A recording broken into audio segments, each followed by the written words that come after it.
हमने ये देखा ईवीएम के द्वारा ही उत्तर प्रदेश की सरकार आई है। जहाँ जहाँ की सरकार आई है ईवीएम घोटाला है, इसमें कोई शंका नहीं है। और यदि हम 1 महीने का टाइम सरकार को दे रहे हैं और कि वो अपनी बहस करे राज्यसभा और जो कि लोकसभा में ये मुद्दा उठाया जाए, यदि नहीं उठाया गया तो 1 मई से जो कि बहुत बड़ा आंदोलन होगा। कि तानाशाही है, इस तानाशाही को हम किसी भी स्थिति में नहीं चलने देंगे। पहले ही मुझे कई बार जेल भेजा है, दम है तो भेजिए। मैं ईवीएम के लिए लड़ रहा हूं और गाय के लिए भी लड़ रहा हूं। आज बीजेपी चौगना गाय का मांस बेचती है और मुसलमानों को बदनाम करती है, भारत के मुसलमानों का, और जो बीफ कंपनियां अधिकतर हिंदुओं की है। इसी प्रकार से मेरे दोनों मुद्दे हैं और ईवीएम मशीन जो भी पकड़ लेता है उसी को सस्पेंड कर देते हैं। मैं कह रहा हूँ बिल्डोजर की धमकी देना, 80 और 20 की जो की बात कहना, गर्मी जो की निकालने की बात कहना, गर्मी ठंडा करने की बात कहना, बिल्डोजर से मकानों को तोड़ने की बात कहना, उनके मुंह से एक बार भी क्यों नहीं निकलता? कोई बेरोजगार नहीं रहेगा, उनके मुंह से एक बार भी क्यों नहीं निकलता? सबको जो की नौकरी मिलेगी, रोजगार मिलेगा, महंगाई समाप्त होगी, इस प्रकार के मुद्दों पर बात क्यों नहीं करते?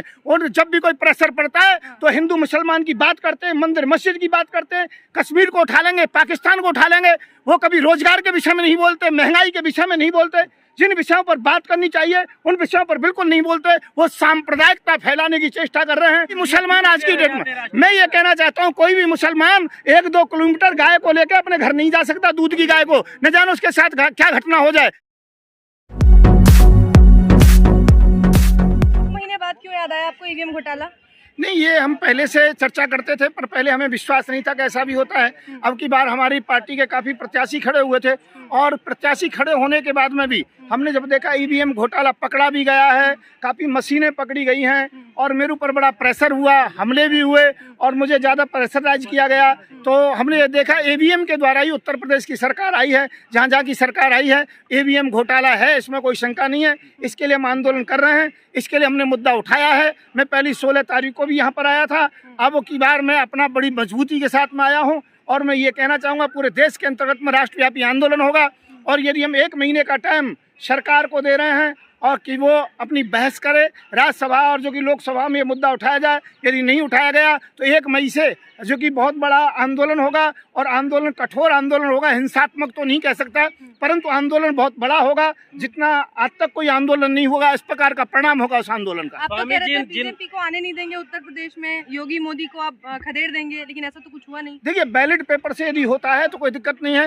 ये इसके अंदर 150 सीटों के ऊपर बेईमानी की गई है और उनको दोबारा से रीजांच के बहाने से मेरे कम से कम 7-8 MLA को हराया गया, हम लोगों को हराया गया। मैं ये कहना चाहता हूँ कि इन्होंने केवल रीजांच के बहाने से लोगों को जो कि परेशान किया है। 7-7 बार एक सीट पर जो कि बार जांच होती है और उसके बाद में उनके प्रत्याशी जो कि 1000, 2000 से 500 से ऐसे जीतते हैं। मैं ये कह रहा हूँ ईवीएम का घोटाला है और कुछ नहीं है। बीजेपी का कोई जनाधार नहीं है, कोई आस्तित्व नहीं है।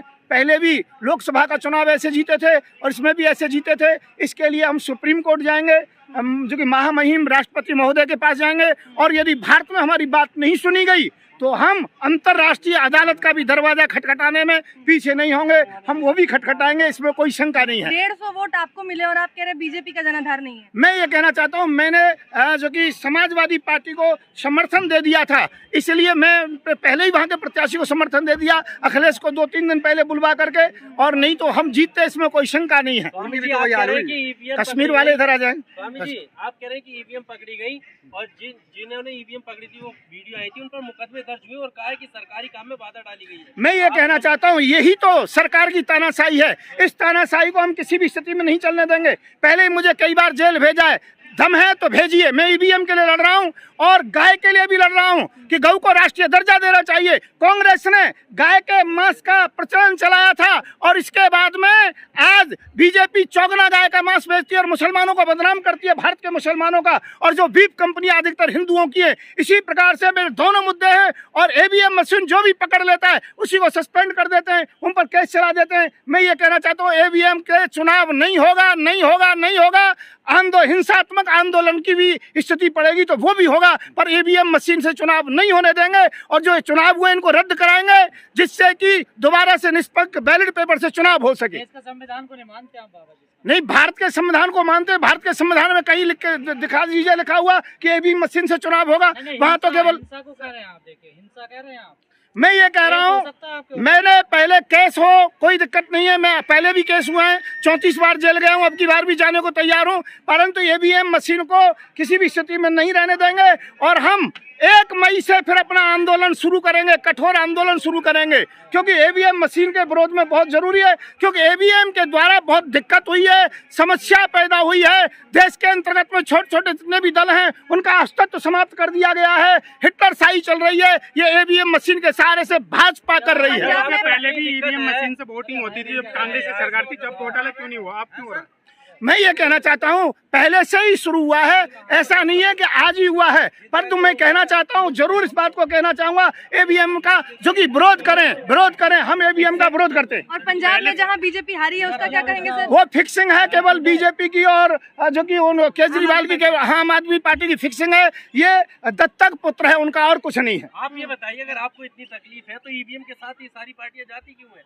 बहिष्कार करें चुनाव? नहीं, बहिष्कार रहते हैं, आप भी मौन थे चुनाव से पहले। देखिए, एकदम हार के बाद बाहर निकल, अब की बार 100 पार्टियों से ऊपर पार्टियां हमारे साथ में आई हैं, और धीरे धीरे करके इसका उजागर होगा, और हम 1 मई से इसके लिए बहुत बड़ा आंदोलन करने जा रहे हैं, इसमें कोई शंका नहीं है। ईवीएम का विरोध सभी पार्टियां कर रही हैं, किसी की हिम्मत नहीं होती। 100 पार्टियां आपके साथ कहाँ हैं अभी? हिम्मत नहीं हो रही, किसी की हिम्मत नहीं हो रही, केवल स्टेटमेंट देते हैं, पर धीरे धीरे करके हम सब आ रहे हैं मजबूत। हाँ, सुप्रीम कोर्ट में जो केस डाल रहे हैं अखिलेश यादव, ऐसा समाचार मिला है, हमारी बात हुई है, और मुझे इसमें आगे किया गया है सभी पार्टियों ने, और हम 1 मई से हम सभी इकट्ठे ही यहाँ पर आएंगे। प्राप्त है आपको? हाँ, पूरा प्राप्त है, इसमें कोई शंका नहीं है। आंदोलन, हाँ, ईवीएम मशीन को आगे जो कि करने के लिए आंदोलन, किसी की हिम्मत नहीं, और जांच करा दी जाती है, सब कुछ करा, अंदर डाल दिए जाते हैं, इसलिए मैं सबसे आगे आया हूँ। अखिलेश यादव आपको आगे रख रहे हैं, वो खुद क्यों नहीं आ रहे यहाँ पर? वो हो सकता है शायद उनका कोई जांच का जो उन्हें धमकी दे रखी है, इस कारण से आगे नहीं आ रहे हैं। जिस प्रकार से मायावती को जांच की धमकी दे रखी थी, मायावती के भाई के ऊपर रेप का केस लगाया था, अंदर करने की धमकी दी गई थी, मायावती चुप हो गई थी, इसी प्रकार से सब पार्टियों को ऐसा कर रहे हैं। नहीं, आंकड़े नहीं, जो सत्य है आप लोग जानते हैं, आपका सोशल मीडिया जानता है, आपके बड़े जो कि चैनल इस बात को जानते हैं, इसमें कोई शंका नहीं है। आपके प्रत्याशी आपके साथ आए यहाँ तक, क्या हमारे साथ धोखाधड़ी हुई है? नहीं, प्रत्याशियों ने मुझे रिपोर्ट की है, मुझे बताया है, सब कुछ है, सब नहीं, ऐसा नहीं है, मेरे लोग आ रहे हैं, अब जम्मू कश्मीर में चुनाव होने वाले हैं, उन लोगों को मैंने यहाँ बुलाया, और वो यहाँ पर आए हुए खड़े हुए मेरे साथ। आपको तो खुश होना चाहिए ना कि एक सन्यासी सरकार चला रहा है, आपके समाज से लोग निकल रहे हैं। अरे किस बात के सन्यासी, 5 साल मेरे हिंदू सेना का जिला अध्यक्ष रहे हैं जो कि योगी जी, मैं जानता हूँ उनके विषय में अच्छी प्रकार से क्या स्थिति है। मैं कह रहा हूँ बिल्डोजर की धमकी देना, 80 और 20 की जो की बात कहना, गर्मी जो की निकालने की बात कहना, गर्मी ठंडा करने की बात कहना, बिल्डोजर से मकानों को तोड़ने की बात कहना, उनके मुंह से एक बार भी क्यों नहीं निकलता? कोई बेरोजगार नहीं रहेगा, उनके मुंह से एक बार भी क्यों नहीं निकलता? सबको जो की नौकरी मिलेगी, रोजगार मिलेगा, महंगाई समाप्त होगी, इस प्रकार के मुद्दों पर बात क्यों नहीं करते? और जब भी कोई प्रेशर पड़ता है तो हिंदू मुसलमान की बात करते हैं, मंदिर मस्जिद की बात करते हैं, कश्मीर को उठा लेंगे, पाकिस्तान को उठा लेंगे। वो कभी रोजगार के विषय में नहीं बोलते, महंगाई के विषय में नहीं बोलते, जिन विषयों पर बात करनी चाहिए उन विषयों पर बिल्कुल नहीं बोलते। वो सांप्रदायिकता फैलाने की चेष्टा कर रहे हैं। हम किसी भी स्थिति में सांप्रदायिकता नहीं फैलने देंगे। और गऊ का मुद्दा भी मैंने इसे लिया है कि गऊ जिससे राष्ट्रीय दर्जा मिल जाएगा तो उसके बाद में गऊ का मुद्दा समाप्त हो जाएगा। गऊ के बहाने से वो मुसलमानों को टारगेट करते हैं, जबकि बीफ कंपनियां ज्यादातर हिंदुओं की हैं और खासकर आरएसएस के लोगों की है।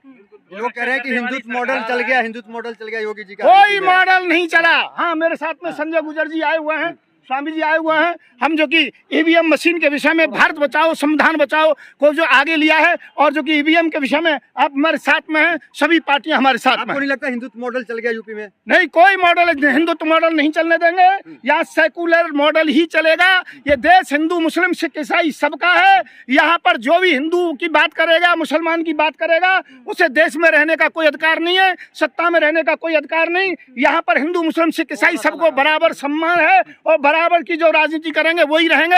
ये कुछ दिन चमक सकते हैं। आप कह रहे हैं गौ को राष्ट्रमाता बनाने की, मुसलमान तो नहीं मानता राष्ट्रमाता? खूब मुसलमान मानते हैं, सब मुसलमान मानते हैं कि राष्ट्रीय दर्जा दिया जाए और झंझट हटाया जाए कि हर बार मुसलमान, कोई मुसलमान आज की डेट में, मैं ये कहना चाहता हूँ, कोई भी मुसलमान 1-2 किलोमीटर गाय को लेकर अपने घर नहीं जा सकता, दूध की गाय को, न जानो उसके साथ क्या घटना हो जाए। मुसलमान चाहते हैं, पूरा मुसलमान मेरे साथ है देश का, कि गाय को राष्ट्रीय दर्जा करा के इसका झंझट हटा दिया जाए और बीफ कंपनियां जो हिंदुओं की है वो सब सबके लाइसेंस कैंसिल करा दिए जाए। आप यहाँ ईवीएम की लड़ाई लड़ रहे हैं और यहाँ मोदी जी पहुंच रहे हैं गुजरात, वहाँ की तैयारी कर रहे हैं, आप भी जाएंगे? ना, बिल्कुल जाएंगे, उसमें कोई दिक्कत। मैं यहाँ पर भी गुजरात की तैयारी के लिए आया हूँ। ईवीएम हटेगी तो हमारी जीत होगी, इसमें कोई शंका नहीं है। और ईवीएम रहेगी तो हो सकता है हमको फिर भी धोखा मिले, इसलिए ईवीएम हटेगी। अंतर्राष्ट्रीय अदालत का दरवाजा खटखटाएंगे, उससे पहले सुप्रीम कोर्ट का दरवाजा खटखटाने के लिए बहुत जल्दी जा रहा हूँ। मामला है क्या ये अंदरूनी मामला है, इसके लिए आप अंतर्राष्ट्रीय मैं ये कह, हमारी बात नहीं मानी जा रही, हमें जेल में ठोका जा रहा है। जो लोग ईवीएम के विषय में कहते हैं उनको जेल में ठोका जाता है, उनका केस जो किया है।